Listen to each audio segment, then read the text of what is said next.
it's you.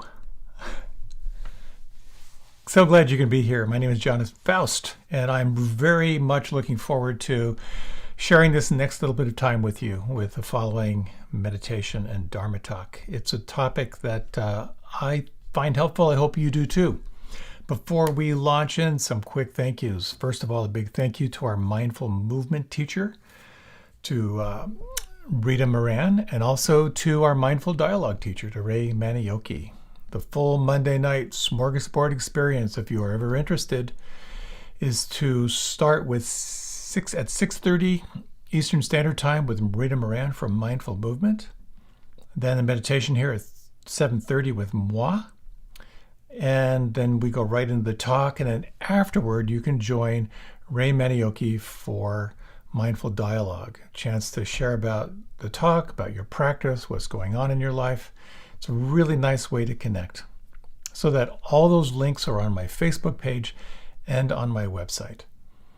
Also, a big thank you to Glenn Harrison for producing this and getting this out to you. Thank you so much, Glenn. And I want to acknowledge Leo Gimo, who has been the video editor for quite a while here. And Leo is getting sucked into the vortex of grad school. So I am actually now doing the video editing, which is kind of fits my geek mentality. It's been an interesting thing to learn how to do. Thank you to the Insight Meditation Community of Washington for hosting this event and all they do. Thank you. Also, a big shout out to the Unitarian Universalist Church of Arlington, which was the host of Monday Night Meditation featuring moi, and now is happening live with other teachers. I got a mailing list. I share monthly. I share my best photographs for the month, as well as a compendium of talks and resources. As always, thank you for your support. This is all offered freely in the spirit that no one is denied access to these practices and teachings. It's a joy to do. There are expenses, and I appreciate anything you can toss my way to help me in my lavish lifestyle. Finally, November 18th, I am doing a retreat with my lovely wife, Tara Brock, at Catholic University. And it's a day-long retreat. We'll also be streaming online at the same time. It's going to be a really big event. It's the only day-long retreat we've done this year. And if you're interested in joining the party, please feel free. I'll have that link is on my website as well as other places. So I think that's it for shameless promotion. So we can move on to the talk. We're going to explore ways that you can sort of cut through discursive thinking, to cut through the narrative and come back again and again to the here and now. So we're going to do that a couple different ways, and we'll do it in the body primarily. If you like, stretch out, let out any sounds. And as you're ready now, let your body sway a little bit to the left and right. Take some time to do whatever you need to do to settle in. Any more wiggles you need to get out? Now's a good time to do that.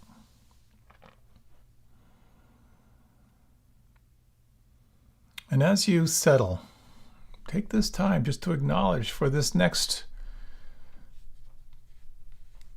10 or 15 minutes that this is your time to gather your attention back again in the here and now. One of the most powerful ways to do this is by consciously softening. So much of our life is in the mind, leaning forward. Here, let's take some time to soften inward and soften into the here and now. A few select ways you can do this. One is to imagine your forehead smooth. Now, as you feel your forehead smooth, just notice any little subtle shift on the inside, any softening, any sensing. You might imagine a sense of liquid relaxation now flowing around your eyes. And imagine the micro muscles around your eyes relaxing and softening.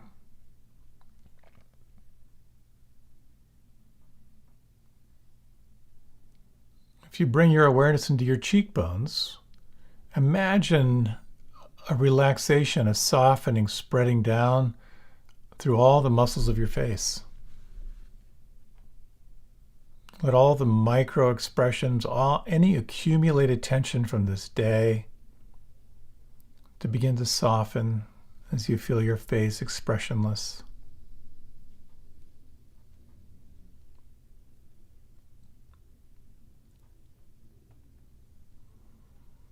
A place where we hold a lot of tension is in the inside of the mouth. So just feel now the inside of the mouth, feel the space inside the mouth. You might take the next 3 exhalations. On each breath out, notice how much more you can soften and relax your tongue. Let the tongue fill your lower jaw.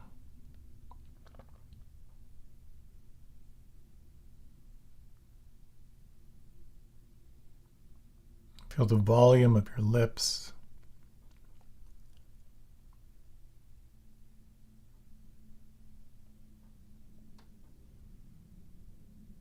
Feel the back of the head and the base of the skull.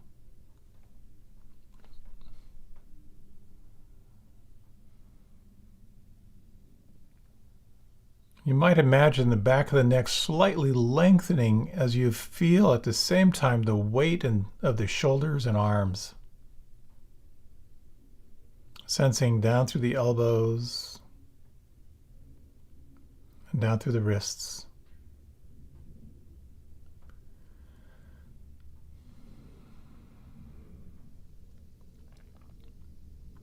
Imagine awareness flooding into your palms and fingers and thumbs. Softening, sensing any pulse or tingling.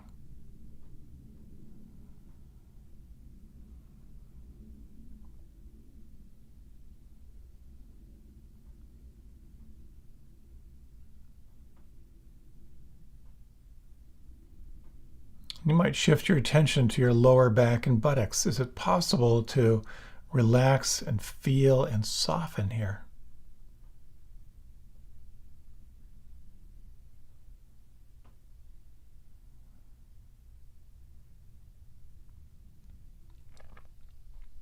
And as you sense the lower back plus the belly and the lower abdomen,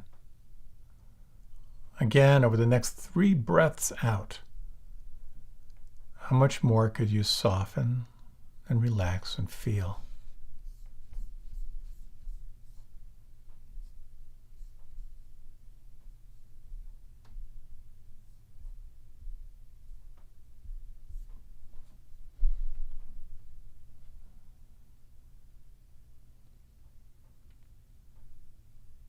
Feeling the floor of the pelvis and the hip joints.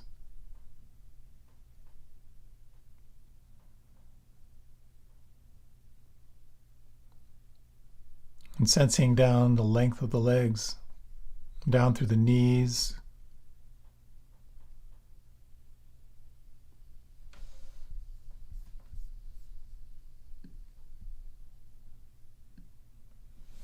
down through the ankles,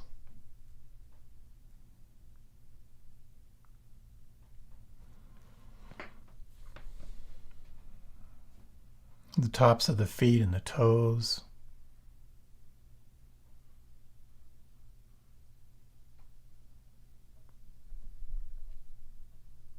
And the soles of the feet and the heels. And just sensing, is there anything right now? Anything on the inside from the crown of the head down to the soles of the feet that could relax or soften or let go right now?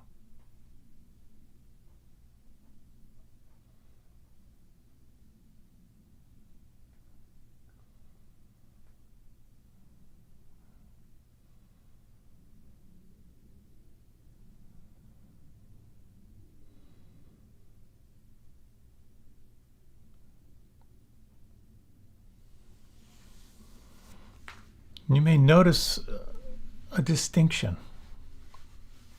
On the one hand, the mind is identified with thinking, planning, reviewing.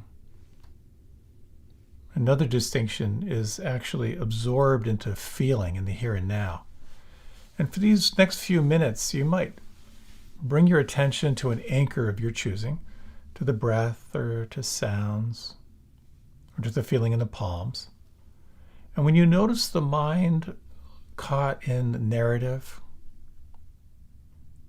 notice how gently you can shift your attention back to your anchor. Again and again, re-arriving into this felt sense of here and now.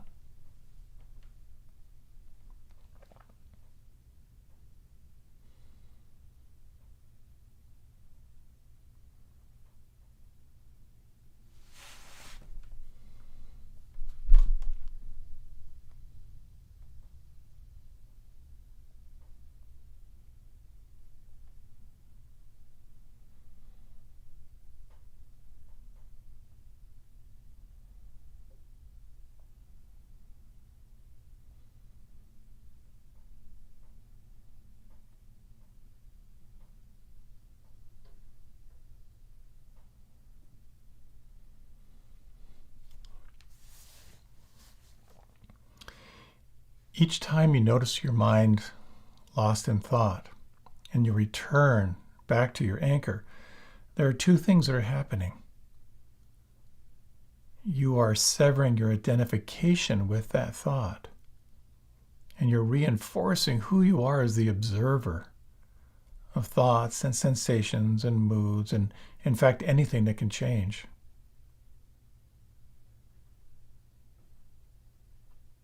Relaxing and sensing and arriving.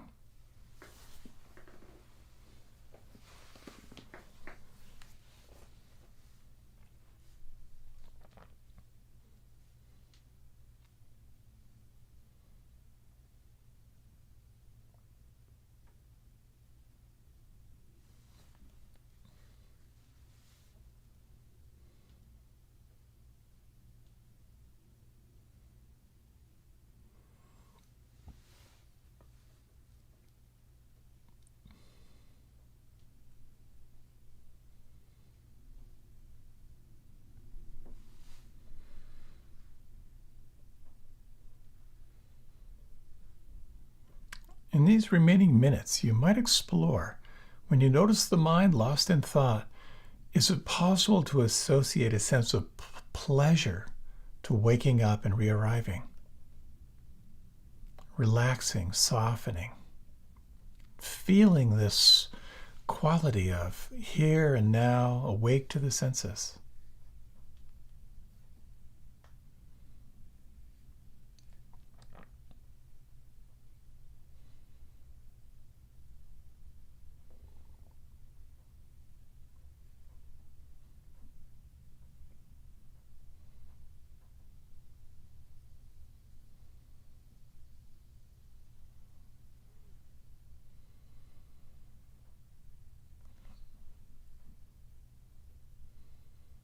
And you might explore now, with this little bit of time we have left, widening your attention 360 degrees. Notice everything that's changing. And exploring the following question: can I let everything be just as it is?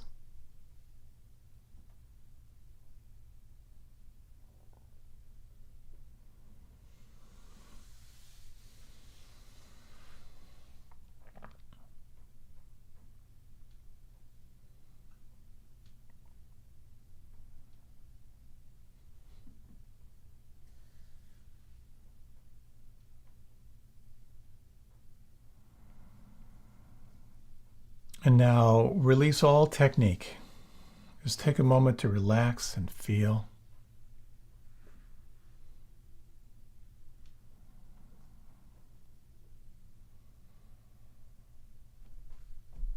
Let your body move and stretch in any way that feels good for you. take this time for your transition. There's no hurry, there's no rush.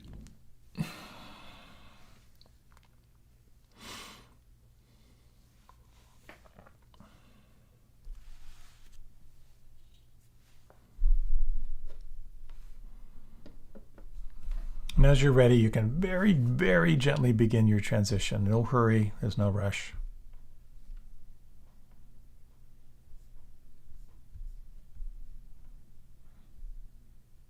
Welcome back.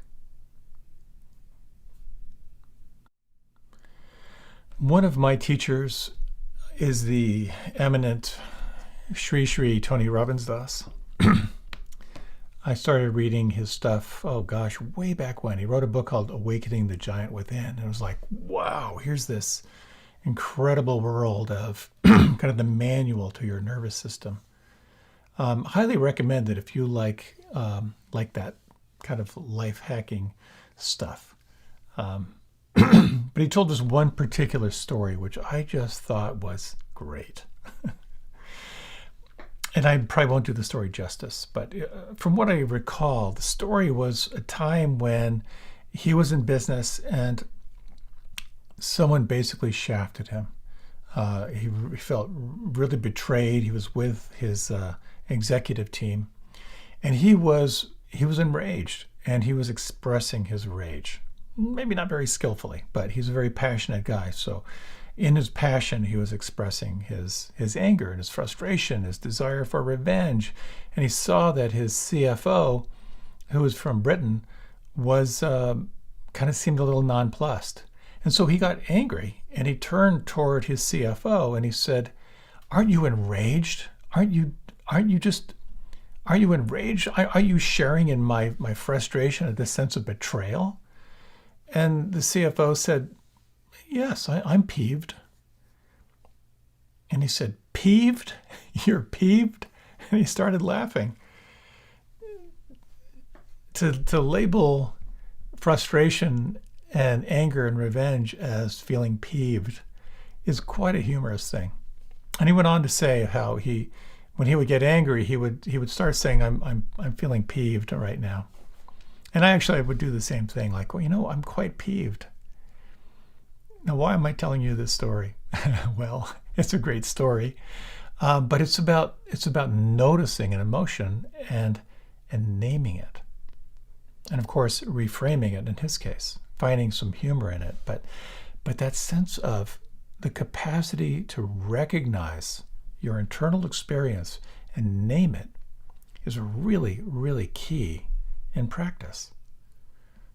A lot of times I'll find myself really enervated, and I'll label it as nervous. I'm feeling nervous. But then when I really sit with it, I realize, you know what? Nervous is not the right word. I'm actually kind of excited. There's borderline between these different states, and if we don't really pay attention to what we're feeling and kind of name it in a potent way, we kind of miss what's going on. There's the whole cliche how the mind is a wonderful servant and a lousy master. Absolutely true. What I'd like to explore is along these themes of this question we can ask ourselves from time to time, am I dreaming? Like, how do we cut through thinking? So what I'd like to talk about with the time I have, I may run out of time as I often do recently. The first is to remember that you're in a body, to remember that there are techniques to help you come home to the present moment. Foundational. The second is to remember what it means to take the seat of the witness, to be the observer, and in particular, how to label thoughts and how this practice of labeling or noting could be transformative. The third is to remember what it means to take the seat of the witness and label your emotions. Because when you can name emotions from that place of the observer, it opens up new possibilities.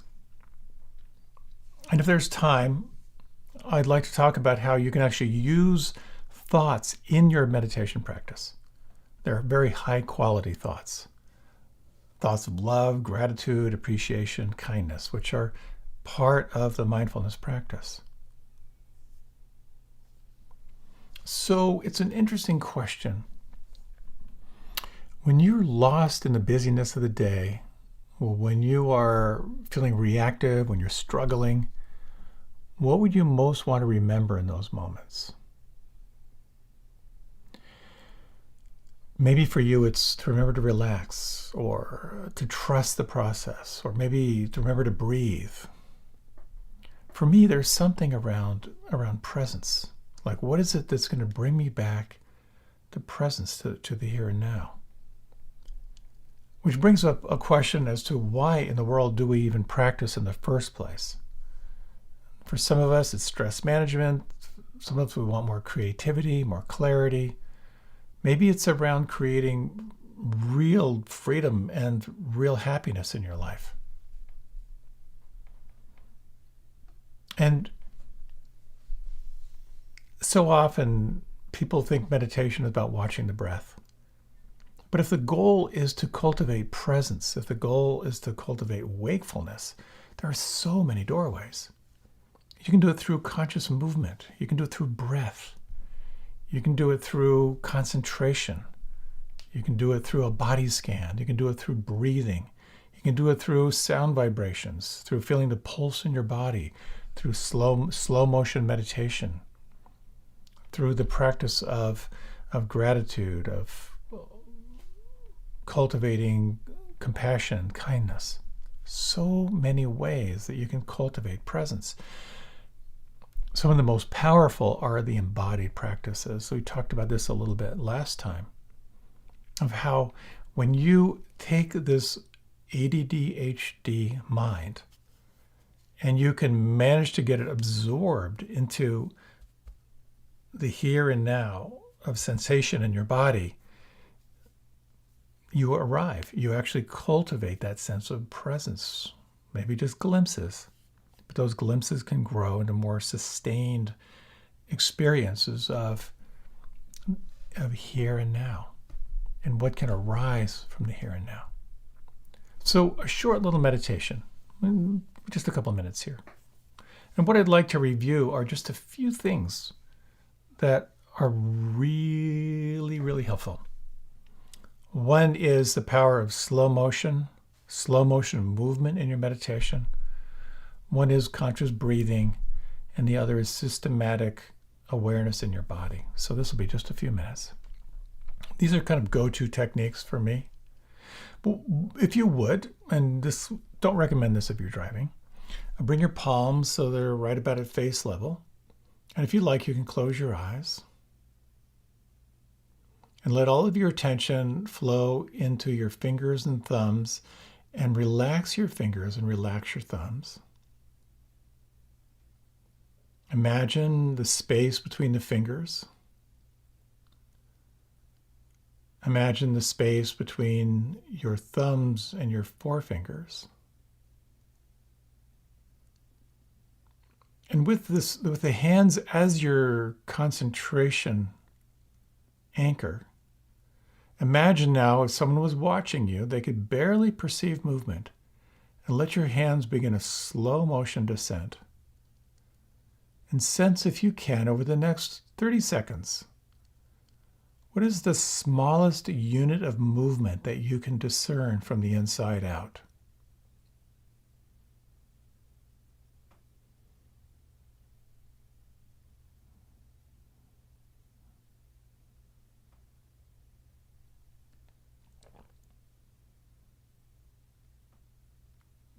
Face expressionless, sensing the micro movements of the hands as they flow through space.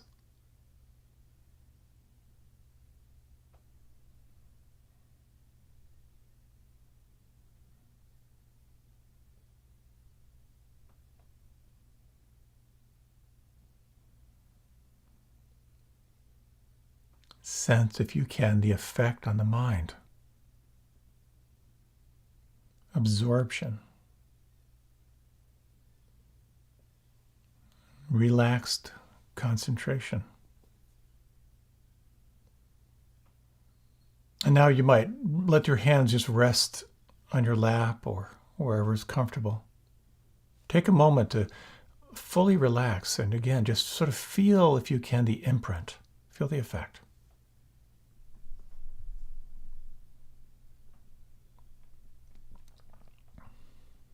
And now, if you would, take in a long, slow, deep inhalation and hold the breath.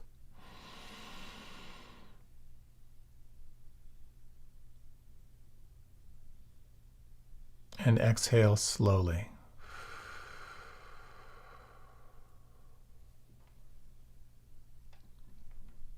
Inhale now to the count of 4. Hold for the count of 4. Exhale to the count of 6.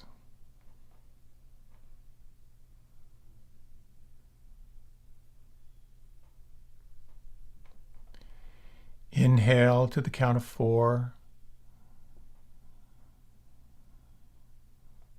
Hold for the count of 4.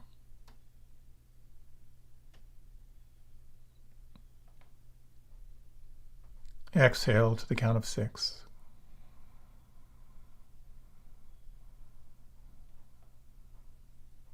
One more round. Inhale to the count of 4. Hold.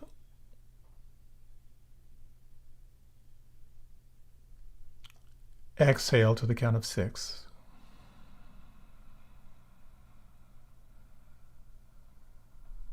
And now relax the breath and feel.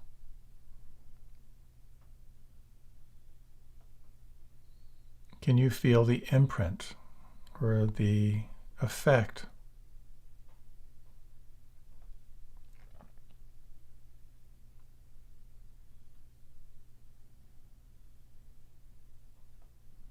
Now, if you would, just in these remaining minutes, feel your forehead smooth.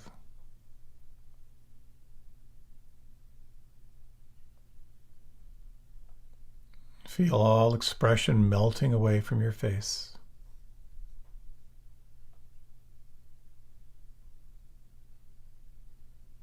And relax your tongue.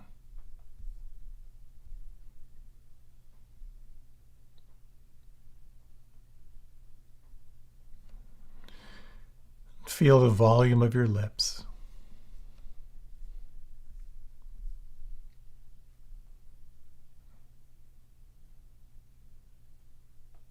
And just sense for a few moments of what it's like to keep your attention in this felt sense of your body.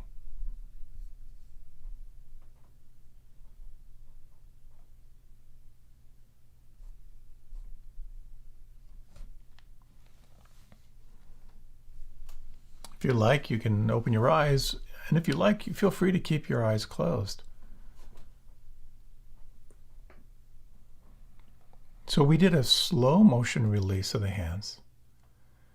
We did some breathing with breath retention and with exhalation, with the exhalation a little bit longer than the inhalation. And then we did just a little bit of sensing, a little bit of body scan on the inside. And what these 3 things have in common, these 3 techniques, is they're deeply concentrated, absorbing practices.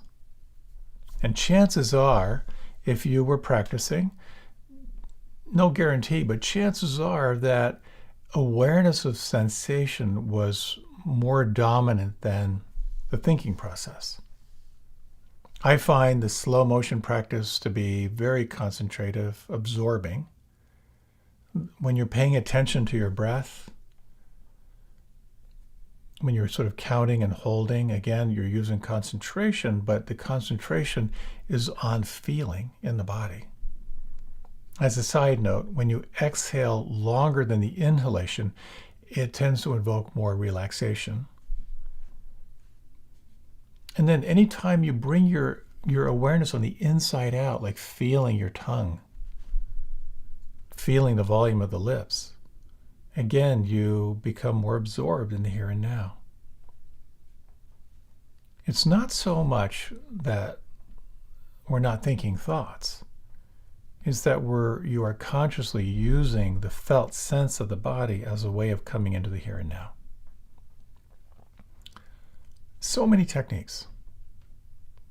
When I was in the Peace Corps in West Africa, there was a wandering Swami from the Ananda Marga group who showed up at the Peace Corps hostel, wanting to teach meditation, and he couldn't stay there because he wasn't a Peace Corps volunteer. But they sent him to my house because they knew I meditated. So we hung out for quite a few days, and the guy was amazing. He just wore his dhoti, his cloth, his orange cloth, and he had a briefcase.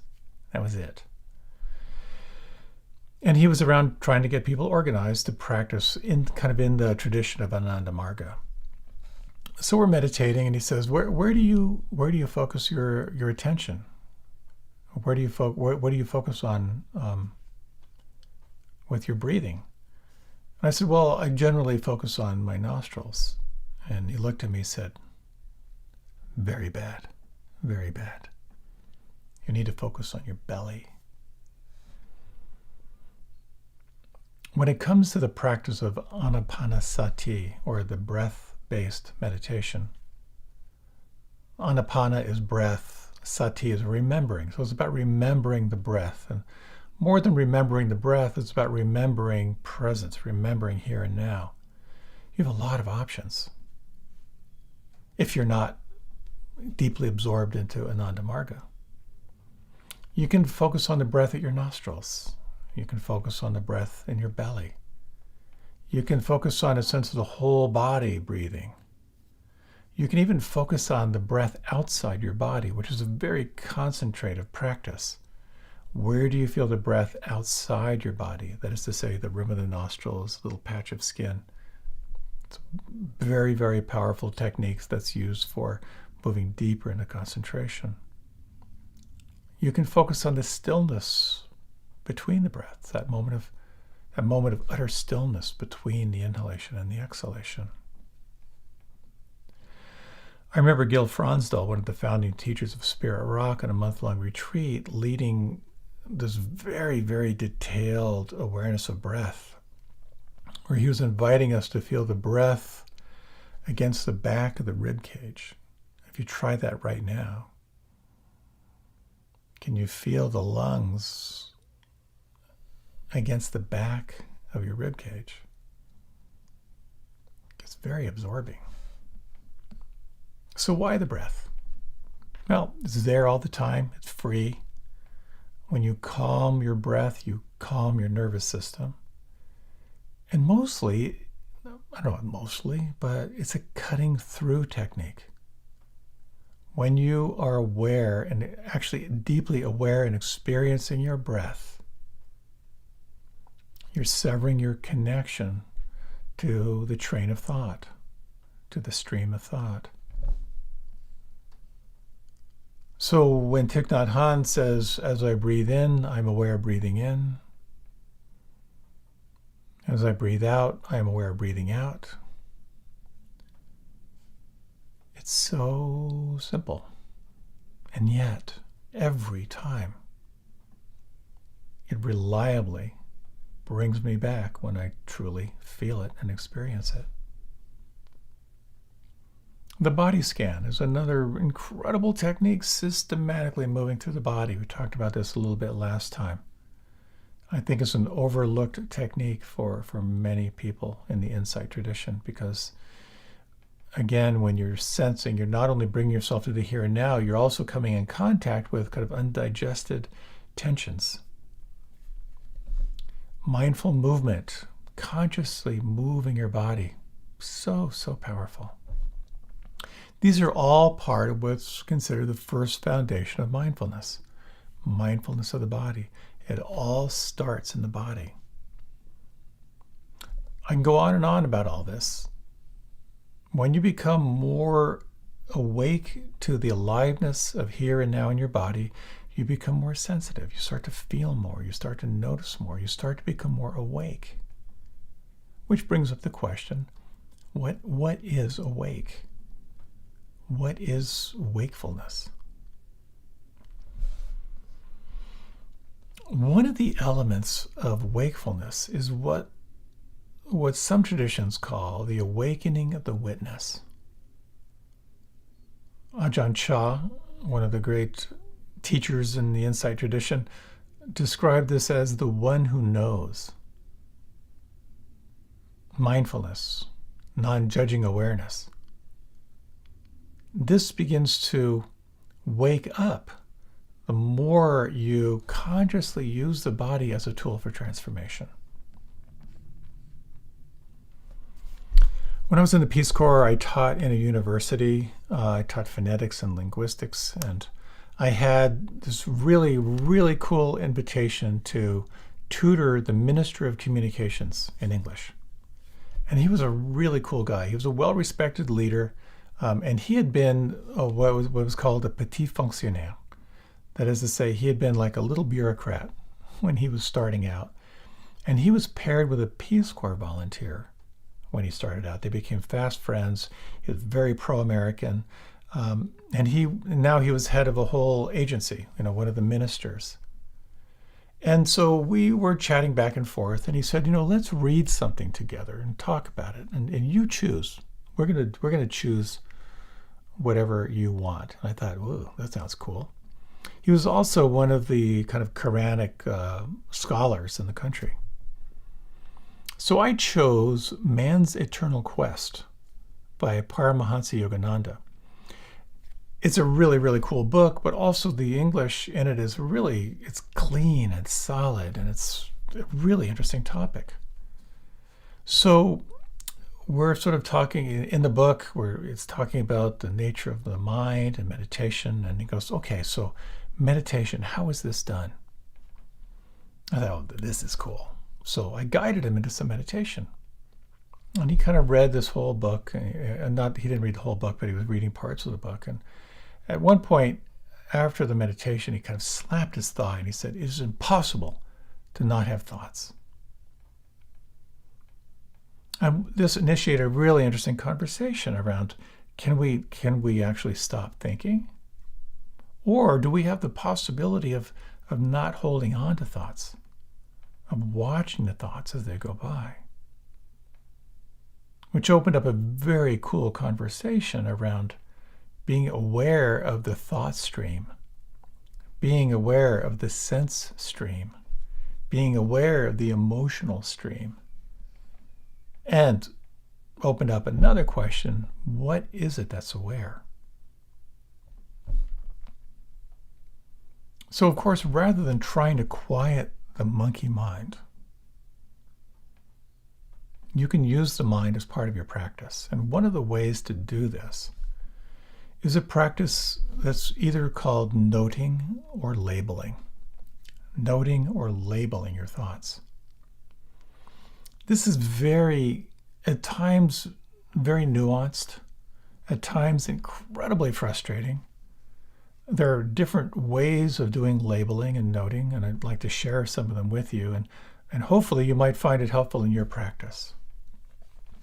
The idea here, I'm going to yak about this for a couple of minutes, and then we'll practice together.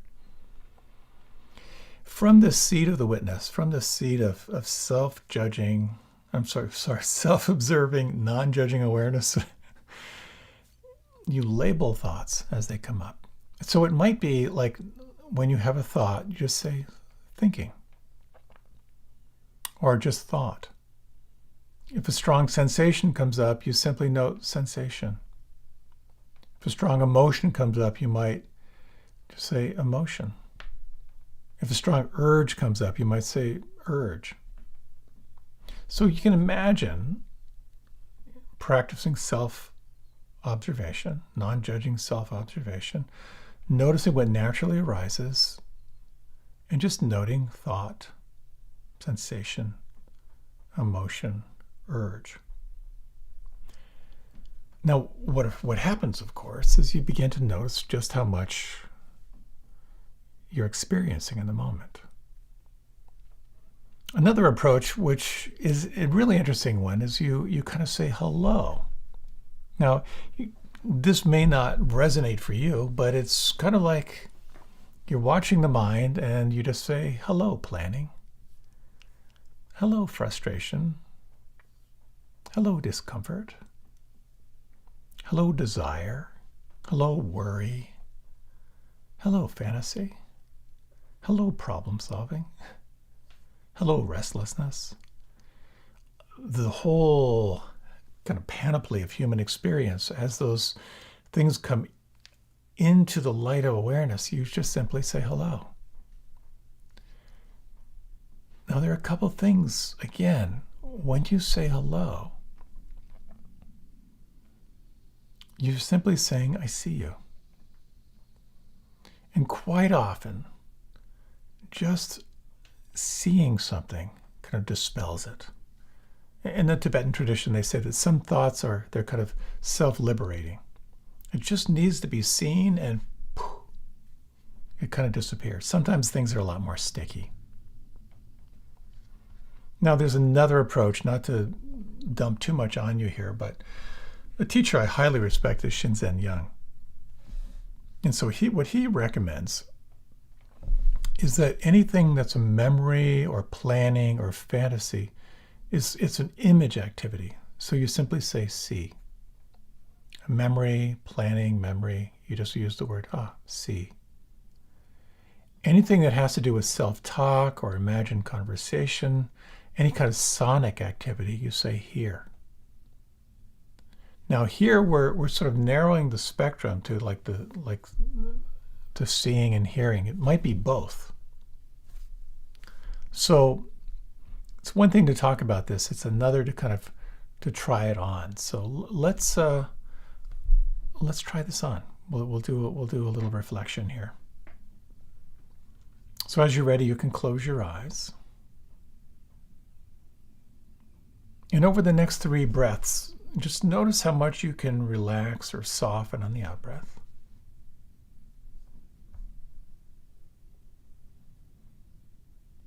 And imagine what it means for you to take this seat of the witness, to be the observer of everything that changes, and take a moment or two to notice what we might think of as different streams. There's a stream of sensation, pleasant, unpleasant, neutral, all the sense doors. There's the stream of emotion, the feeling states, emotional states. There's the stream of thought, the thinking process. And for the next minute, we're going to take 1 minute. Notice, if you can, the distinction between thought, sensation, and emotion. And when any of these might arise, just simply note thought or sensation or emotion.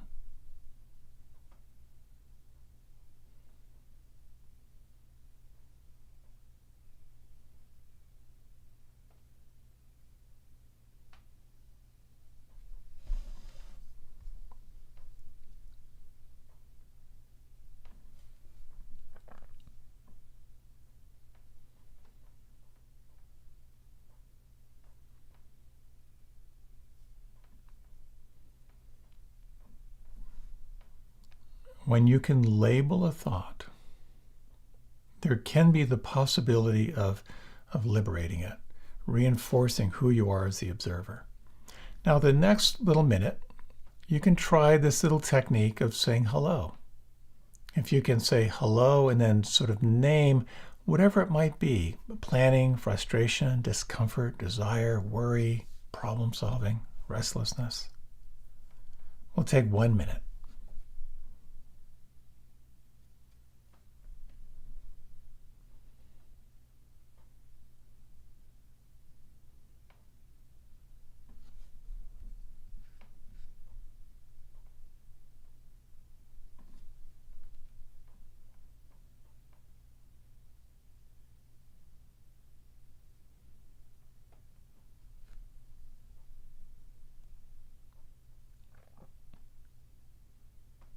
Thirty more seconds.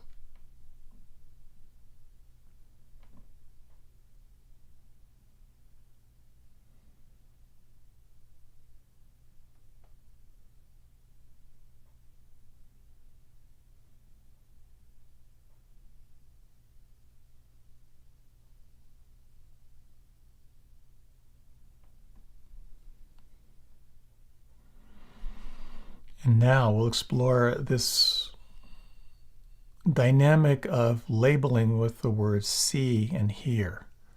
Seeing or any awareness of memories, planning, fantasy, any images. And hear has to do with any self-talk or imagined conversation. So it's see, hear, or it might be both. Taking the next minute.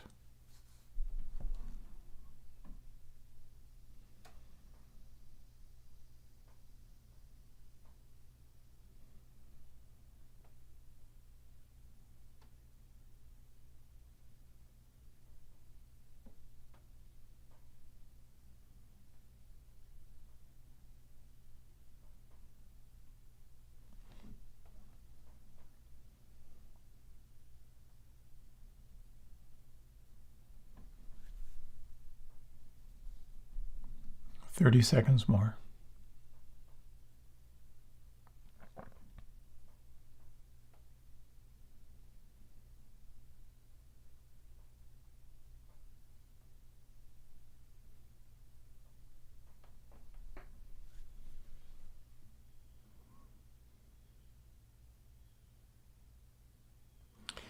And now release the technique and just sense if you can relax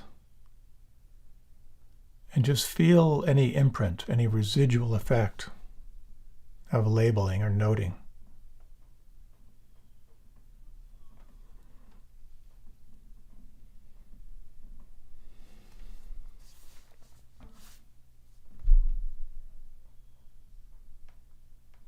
And if you like, you can deepen your breath or open your eyes or keep your eyes closed. There's a lot of nuance to this practice of labeling and noting, and I'm aware we're going through it pretty quickly. But when you notice a thought or a sensation or an emotion, just to name its category can be very, very helpful. Or you might explore saying hello. And as I was practicing, I was reminded of and Jerry Seinfeld, with Newman, where he goes, "Hello, Newman. Hello, Jerry." Sort of like, hello, negative self-talk. Again, naming can be helpful. And finally, we touched on to this idea of see and hear, or both. Noting when there's image activity and when there's sonic activity. As in any practice, it can be really, really helpful, and it can be really unhelpful at different times. There are times I find that when I just do a little bit of this noting or labeling practice, it really helps to reinforce this idea of the witness, of this non-judging observer. And as they say in the shamanic traditions, when you can name a fear, you begin to take its power away. So this sense of the witness, every time you move from the narrative to the here and now, anytime you move from like discursive thinking to the actual experience of here and now, you're rewiring your brain. You are developing more equanimity, that is to say, steadiness in the midst of change. And equanimity is really considered the flower of this practice. Can you retain a sense of presence no matter what's happening outside of you? So this sense of the witness can be an incredibly positive function in your life. To really identify and see clearly what's happening. Of course, there's a shadow side to it too. It can be kind of cold, of just being the observer without compassion.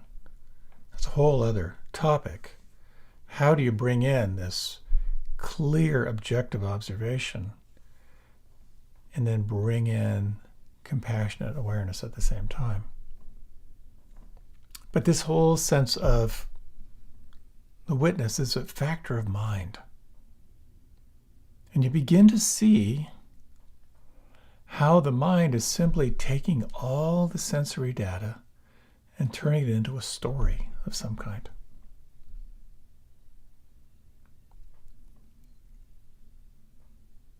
Now, for many, many years, I really felt that having a strong witness was the practice. That the more I could be in witness consciousness, if you will, the more I had arrived. But there's a very interesting dynamic here. The more you get to observe without reacting, the more you begin to notice, and the more you begin to feel. This whole metaphor of unpeeling the onion is so apt in this practice. When you're moving from simply maintenance meditation to what I think of as transformational meditation, that is to say, when you're really learning to get comfortable with discomfort, is very much like peeling an onion. You begin to see here's this layer in your conditioning that feels kind of locked in, but the more you look at it, the more you investigate it, the more you bring non-judging awareness to it, the more you recognize the beliefs you're holding around it, things just fall away in this practice. And then the stronger the witness becomes. But what's also interesting is how the work is in many ways kind of never done. Maybe ultimately you're done, but we're always coming in contact with the conditioned self. And sometimes, for those who've practiced for a long time, or maybe even just in your regular practice, you come in contact with conditioning that is kind of pre-verbal, which makes it challenging to kind of stay with difficult experiences.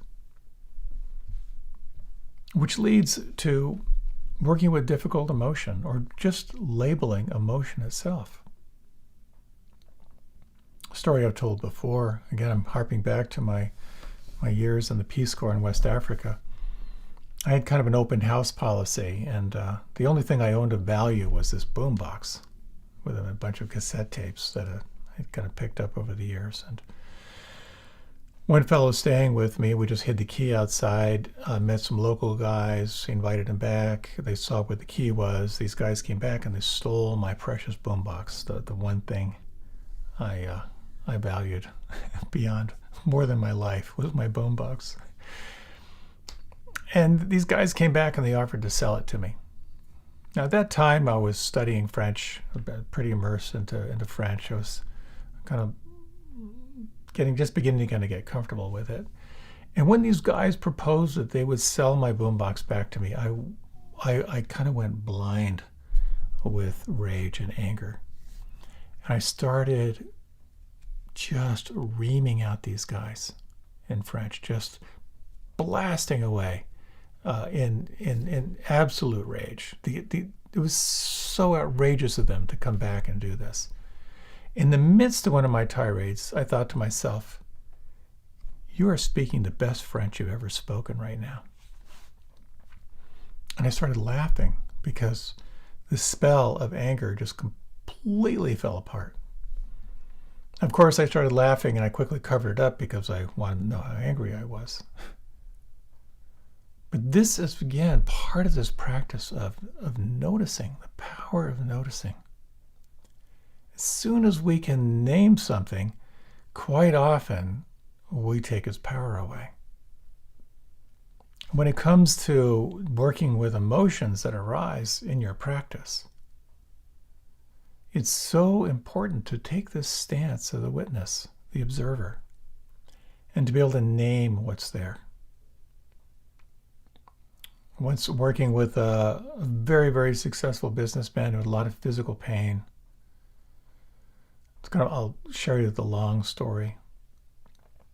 But as we're kind of exploring the physical pain and his stance around it and trying to get a sense of what this was all about, he sort of named that it was, this is just anger, and kind of sat with it, checked back in whether anger was the right word. Did that resonate? And then he just said, this is shame. And he just started crying. And what's so interesting about that moment was when he named what was really going on, as soon as he could name it, it released. The grip released. And with it was tears and insights and all kinds of stuff. So working with emotions becomes so interesting in this practice. To be able to name sad, grief, anger, joy, anxiety, happiness. Naming it kind of gives it room. Sometimes it helps it to shift a little bit. Back to Shinzen Young, he talked about how, in his view, meditation comes down to concentration, which is your capacity to pay attention on purpose, sensory clarity, that is to say, to really bring awareness to really refining and defining what's actually here in the senses. And the third is equanimity, to allow it. So it's about arriving, feeling what's here, and then giving it space.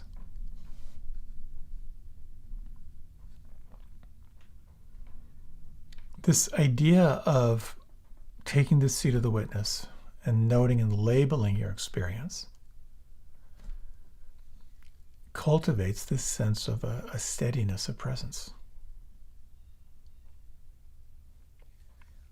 Practicing with Tsoknyi Rinpoche, a Tibetan teacher, I had some very, very profound experiences with him, in part due to recognizing and naming what was coming to the surface and giving it space. And I asked him this question. I said, if I do your technique and I keep doing it, what result can I expect? And his response really got me. He said, you can be with anything. You'll know you can be with anything. I thought, wow, that's compelling. And that is the flower of this practice. You can be with anything. You can be with pleasant and make room for pleasant. You can be with unpleasant. You can be with neutral. You can be with what's there, and you can even be with your reaction to that. So this is the power of being able to label what's happening in the emotional body. Now, of course, a lot of this stuff is sticky. You can't just sort of name it and it's gone forever. That just doesn't happen. There's a saying that says that a pure emotion lasts 90 seconds. Like the pure, tangible experience of an emotion lasts 90 seconds tops. I've had some moments when I could recognize it, allow it, investigate it, make room for it, and I would feel the intensity, and it would feel like it was all gone. I've also managed to take some emotions and that string that 90 seconds out to like 50 years. When it comes to noting and labeling, it's really important to know that this practice is not about avoiding anything. It's about being with. And the more you're with whatever's there, the more you will begin to see into the nature of impermanence. The more you'll begin to see how everything changes. When you sit with unpleasant sensation, when you can name it, really name it for what it is, when you can feel it, when you can explore what it's like just to give it space, you will see that the unpleasant sensation over time will change. And it's the same with pleasant. When you experience intense pleasure and you begin to recognize that this too is subject to change, the more you open your capacity for wisdom, the capacity to make room and to be with anything that arises. And that verified faith, that sense of confidence that comes from your practice is absolutely priceless. I'm aware I have been yakking here. I'm out of time. Just about a minute left. So let's take just 1 minute. If you like, you can close your eyes. You might slow down your breath. sense in your own way what it means for you to take this seat of the witness. Imagine your capacity to move from thinking by turning your attention to the direct experience of sensation. As I breathe in, I'm aware of breathing in. As I breathe out, I'm aware of breathing out. Sense your capacity to name what's here, to give it a name. Thought, emotion, sensation. To say hello, to welcome whatever arises, and to see into the nature of reality. Everything changes. Everything born out of causes and conditions is subject to change. Yet there remains the witness, the one who knows.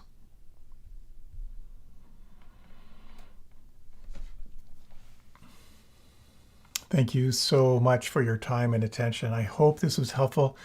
It's a beautiful way to remember at times to kind of blend this into your practice. So many blessings. Happy